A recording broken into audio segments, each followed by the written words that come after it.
Abolisi untuk Tom Lembong dan amnesti untuk Hasto Kristianto, apakah benar ada isu politik transaksional di balik pengampunan Hasto dan Tom Lembong? Jika benar ada, siapa yang punya kuasa besar itu? Sudah bergabung ahli hukum tata negara Universitas Andalas, Ferry Amsari, dan juga ada pengamat politik Adi Praitno, dan juga ada Wakil Ketua Umum Projo Freddy Damanik. Bapak-bapak, selamat petang semuanya. Selamat sore, Mas. Sore. Baik, saya ingin ke Bung Ferry terlebih dahulu. Bung Ferry, bahwa publik menilai ada politisasi hukum, khususnya di dua kasus. Pertama Tom Lembong dan juga Hasto Kristianto. Menurut Anda, siapa aktor yang paling punya kompetensi untuk melakukan hal itu? To the point pertanyaannya ya. Tapi sebelum sampai ke menjawab pertanyaan itu, wajar saja publik menilai begitu ya. Karena konstruksi pasal 14 ayat 2 Undang-Undang Dasar itu soal amnesti dan abolisi, memang itu adalah hak prerogatif presiden, tapi konteks pemberian amnesti biasanya diberikan untuk pelaku yang menentang negara, ya, pemberontakan, makar, kudeta dan segala macam begitu ya. Sejarah kita juga menjelaskan hal yang sama kurang lebih, gitu. Hanya satu waktu itu ketika kami melakukan advokasi kasus Baik Nuril diberikan amnesti, kasusnya kekerasan seksual. Nah, karena ini adalah hak presiden dalam pengampunan ya, klemensi untuk memaafkan seseorang, karena itu untuk ruang politik, orang bertanya apakah pemberian amnesti kepada Hasto adalah kepentingan politik. Kalau diduga itu berkaitan dengan kepentingan presiden saat ini agak berat ya, kenapa dia berikan amnesti kalau dia adalah pelaku rekayasanya. Pasti ada kekuatan lain yang sedang mengatur permainan seperti itu, terutama kalau dilihat peran Hasto dan partainya dalam kemudian menentang kekuasaan tertentu. Menurut Anda paling memungkinkan siapa aktornya? Ya, karena ini banyak nomor 7-nya, mungkin David Beckham dan Eric Cantona ya. Siapapun yang nomor punggungnya 7 lah, kurang lebih gitu ya.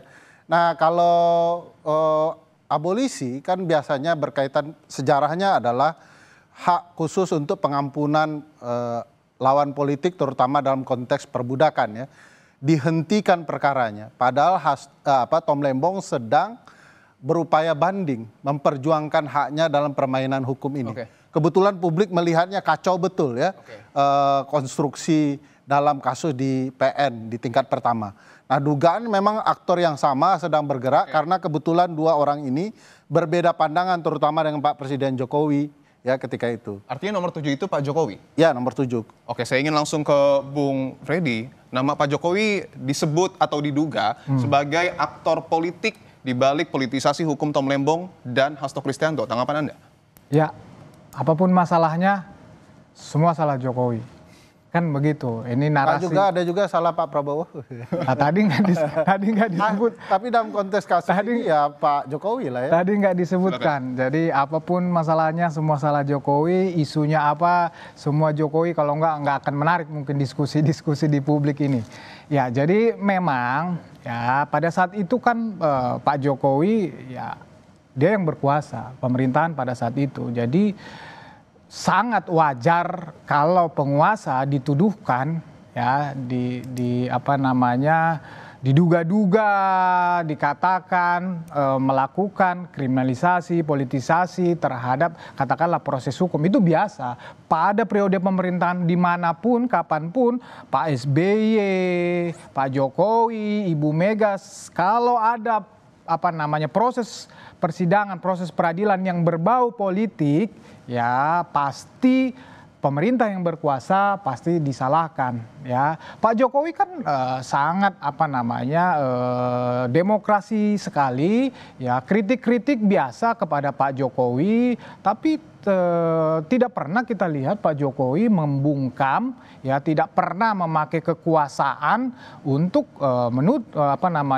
menghambat kritik-kritik tersebut. Sampai saat ini Pak Jokowi ya, bahkan setelah dia pensiun baru ya ijazah itu yang dilaporkan. Selama Pak Jokowi memimpin tidak pernah dia melakukan baik langsung maupun melalui cara-cara kekuasaan. Oke, artinya Anda membantah tudingan ini?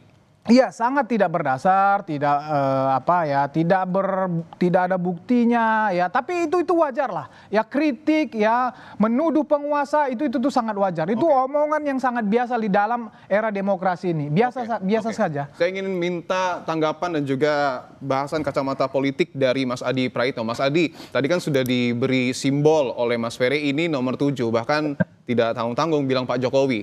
Anda penilaiannya seperti apa? Soal politisasi kasus. Betul. Ya kan sebenarnya sejak terjadi kasus hukum yang terjadi pada Pak Hasto, termasuk juga dengan Pak Tom Lembong, ini kan tidak murni perdebatannya soal persoalan hukum. Narasi-narasi yang muncul itu juga kuat adalah narasi politik. Misalnya kubu Hasto itu mengatakan karena Hasto itu cukup frontal, cukup kritis terhadap pemerintah saat itu, bukan pemerintah saat ini, sehingga kasus-kasus hukumnya itu dicarikan celah-celah politiknya. Begitupun apa yang terjadi dengan Pak Tom Lembong karena dinilai salah pilih kawan, salah dukungan Pilpres di 2024, sehingga kemudian berujung dengan persoalan hukum. Karena kalau bicara tentang soal impor gula, tentu bukan hanya Pak Tom yang saat itu menjadi Menteri Perdagangan, tapi menteri-menteri yang lain.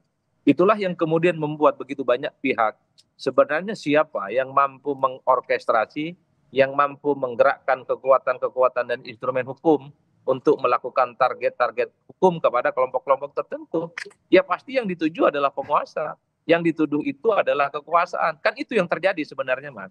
Nah cuman problemnya adalah ketika muncul amnesti dan abolisi yang diberikan oleh pemerintah saat ini kan menegaskan bahwa ada kekuatan-kekuatan lain yang sebenarnya saat ini yang secara definitif mampu mengubah keadaan sebelumnya.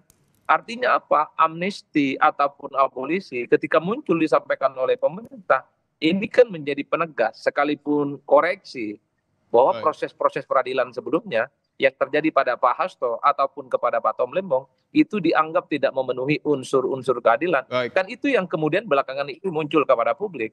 Oleh karena itu, ya memang siapapun yang berkuasa, kalau ada isu-isu hukum pasti dikait-kaitkan dengan siapa yang sedang berkuasa. Nah, setahu saya kasus Pak Hasto ataupun Pak Tom Lembong ini kan dikaitkan dengan pemerintahan sebelumnya.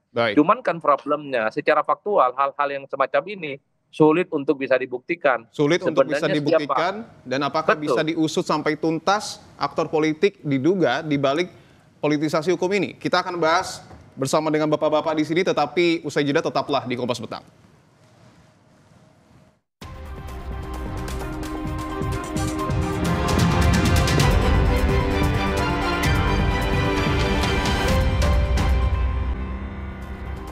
Kompas Petang kami lanjutkan, saudara. Saya ingin ke Bung Ferry. Bung Ferry, tadi Anda menyebut kode nomor 7 dikaitkan dengan Pak Jokowi. Bagaimana membuktikannya? Bukan sulit untuk dibuktikan.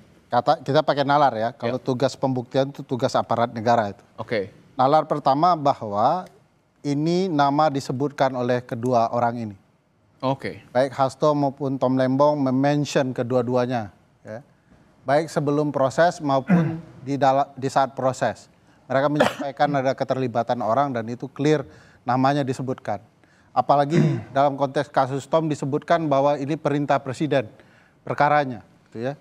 Lalu kemudian perlu diingat, ini paling penting nih, aparat yang menggunakan kekuasaan negara untuk menjerat Hasto dan Tom Lembong adalah orang-orang Presiden Joko Widodo. KPK-nya dipilih oleh Presiden Joko Widodo, Jaksa Agungnya masih orang Presiden Joko Widodo. Jadi kalau kita mau merelasikan orang yang disebut dalam persidangan ataupun di luar persidangan oleh terpidana ataupun tersangka ataupun terdakwa, mestinya secara hukum, kalau itu bagian dari sebuah kejahatan atau saksi dari kejahatan, kan harusnya dipanggil aparat. Baik. Tapi beliau tidak dipanggil. Saya ingin ke Bung Freddy dulu, karena ini menarik bahwa nama Pak Jokowi disebut di 2 sidang, Hasto dan juga Tom Lembong, termasuk juga aparat hukum dipilih oleh Jokowi. Tanggapan Anda? Pertama tadi sudah saya jelaskan bahwa memang pada saat itu Pak Jokowi berkuasa. Dan pada saat itu juga ya sedang Pilpres. Yang mana kedua kubu ini, katakan kubu Tom Lembong dan kubu Hasto pada saat itu sedang ya berhadapan-hadapan dengan kubu Pak Jokowi. Ya, jadi sangat biasa sekali dalam politik seperti itu. Nah, berbicara tadi penegak hukum, saya menanggapi ya, misalnya Hasto, tidak ada Pak Jokowi ataupun orang-orang Pak Jokowi yang membela. Justru yang membela Pak Jokowi, justru yang menjelaskan kasus Hasto ini adalah mantan penyidik KPK itu sendiri.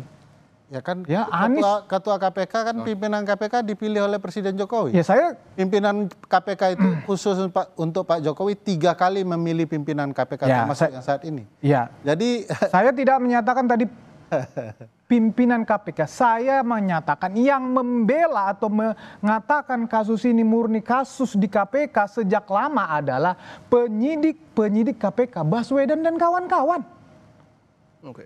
Bukan ada Pak Jokowi yang membela, mereka sendiri yang membela. Masalah pimpinan KPK, mereka juga justru menyalahkan Firly. Justru Firly yang bermain di sini. Jadi clear. saya bisa interupsi di bagian itu ya. Hasto, Bahwa kasus ini pernah diselidiki oleh Novel CS benar. Dan potensi bahwa ada permasalahan hukumnya juga sangat kuat. Ya. Tetapi kasus ini mendam lama. Ya. Sehingga itu disebut transaksi. Tumbuh berkembang sesuai keinginan dari kekuasaan. Kalau di masa Novel Baswedan masih di KPK diselidik, mungkin ini cukup fair enough ya. Tapi kalau mendam lalu terjadi pertentangan perbedaan cara pandang politik, baru Ya, muncul lagi. saya Di tanggapi. sana transaksi politik saya tanggapi. untuk merusak Ya. dan menjadikan ini sebagai Ya, political saya trial. tanggapi. Silakan, Bung Freddy. Saya tanggapi. Itu kan analisa Bung Ferry ini yang mengatakan Novel Baswedan dan kawan-kawan, bukan analisa. Per hari ini, per kemarin mereka masih bicara itu. Murni kasus hukum. Hasto ini memang saya bilang- sejak zaman mereka sudah diincar. Cuman memang karena intervensi Firly, maka ini pada saat itu tidak jadi diproses. Itu kata mereka itu. Makanya ini political trial. Kalau era Novel Baswedan dan kawan-kawan dihukum atau diperiksa, ini bagi saya fair enough. Ya. Oke.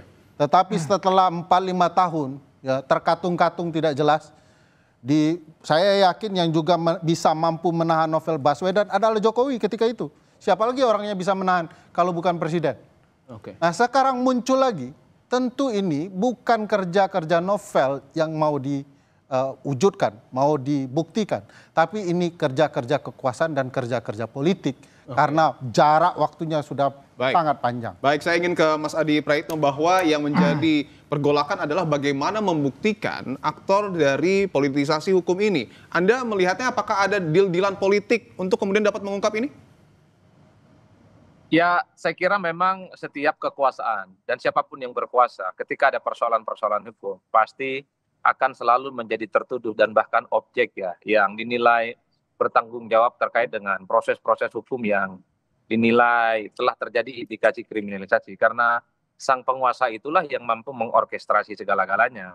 Kalau rakyat biasa, pejabat biasa, anggota dewan biasa, pejabat publik biasa itu tidak mungkin punya kekuatan apapun untuk mengorkestrasi aparatus-aparatus kekuasaan. Cuman memang yang menjadi rumit itu adalah bagaimana cara pembuktiannya. Itulah yang kemudian sampai hari ini tentu begitu banyak dugaan dan tafsir-tafsir. Maka yang paling mungkin bisa dijadikan sebagai ukuran adalah statement-statement yang muncul di peradilan. Jadi pihak-pihak yang kemudian bermasalah secara hukum seperti Pak Hasto ataupun Tom Lembong ketika menyebut sejumlah nama yang dinilai menjadi aktor terkait dengan kasus mereka, ya itulah yang kemudian dijadikan sebagai sebuah keyakinan, sebagai aktor yang kemudian diyakini oleh publik memiliki kekuatan luar biasa untuk mengorkestrasi segala kepentingan-kepentingan politik. Tapi kan pada saat yang bersamaan, kita kan juga tidak bisa menutup mata. Orang seperti Bung Freddy ini pasti membantah, nggak ada buktinya. Bahkan akan selalu mengatakan bahwa penegak hukum itu adalah independen dan di atas segala-galanya, dan bahkan tidak bisa diintervensi oleh siapapun. Tapi kan publik secara kepensen cukup paham betul pasti ada orang yang disebut dengan orang yang cukup powerful dan dia mampu mengendalikan segala-galanya. Itulah penguasa dan kekuasaan biasanya di situ. Bahwa ada 2 orang, Bung Freddy, yang sudah menyebutkan Pak Jokowi ini disebut di 2 sidang, kemudian juga kasusnya ini tertimbun lama. Tanggapan Anda seperti apa? Iya, tadi sudah saya jelaskan.